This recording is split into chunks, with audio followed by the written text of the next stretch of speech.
What's up, everybody? So friends, let's talk about friends for a second. If you are in an argument with your friend or recently had a dispute or trying to work through some of the differences that you have with friendships, this is the video for you. Welcome to the Basics of Bossing Up, where we discuss basic principles in order to make our lives great.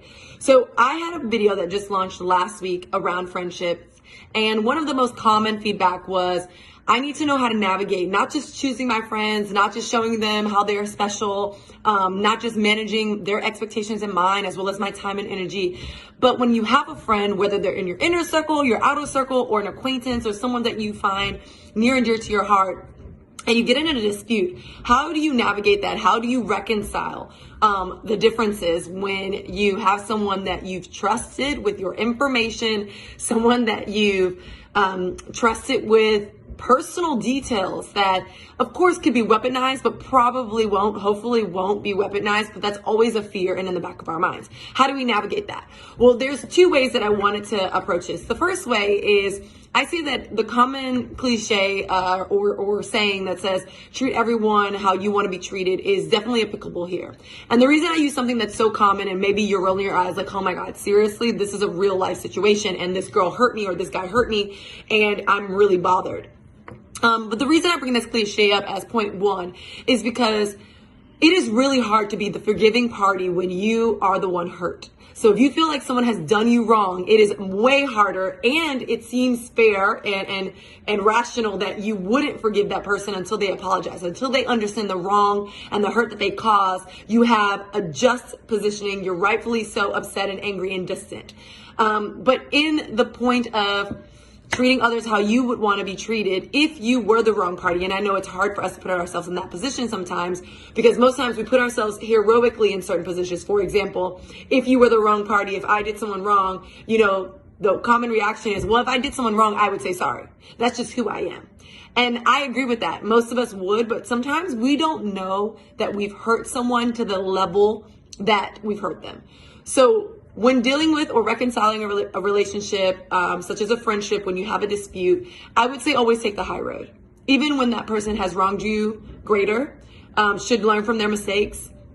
And in a special situation, if they've wronged you multiple times, then maybe it's a red flag that, I'm not saying don't be their friends, but maybe it's a red flag that you sit down with them and really navigate and discuss how to navigate being friends with each other. Because in managing expectations, you have to teach people how to love you. And you might think your best friend knows, but it's not intuitive. You might think your coworker knows because you talk about it in regards to your relationship with your partner or with other friends, that they should just know. People don't just know. That's why relationships, no matter who, whether it's a friendship, a partnership, it's challenging. We don't just know. So one, again, treat someone how you would want to be treated. Take the high road, even when it hurts. If you've done it multiple times, then maybe you reassess the friendship. If you're putting more into it than you're getting, then that's not a fair friendship, and it's something you want to reassess. Point number two is, how do you sustain, once you've reconciled differences, how do you sustain the open lines of communication, right? Once you said, you know what, we had this issue, we got past it. The most important thing around a friendship isn't that you are the bestest of friends, it's that you're the bestest of friends for a long time. How do you reconcile these differences and move forward and sustain this uplifting and encouraging road that you're on?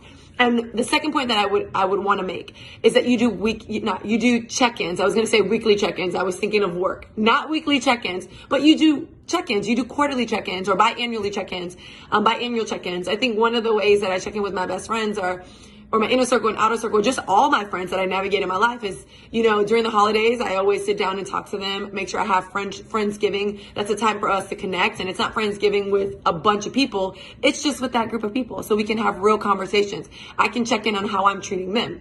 Another way to check in is if someone's going through something and they confide in you, you should ask them the question of, how can I support you? Because while they're your best friend and you may know a lot about them, we all change, and how we can be supported at different times in our lives are different. So you want to make sure that you're checking in, you're gauging how you're treating them, you're able to give them a gauge and be honest and feedback on how they're treating you. And to be quite frank, if you got a friend who's just not there, you need to pull their card and just be like, hey, our friendship means more to me than anything. And I want to make sure that you realize, You have been absent, MIA. If there's something going on, let me know how I can support you. If nothing is going on, how can we make sure we're on a regular basis? Something that works for your schedule, something that works for mine. So to sum it up in the basics of bossing up, when you have a difference that you want to reconcile within friendships, 2 things. Cliche, treat someone how you would want to be treated. Take the high road even when you feel like you've been done wrong or you're 100% right.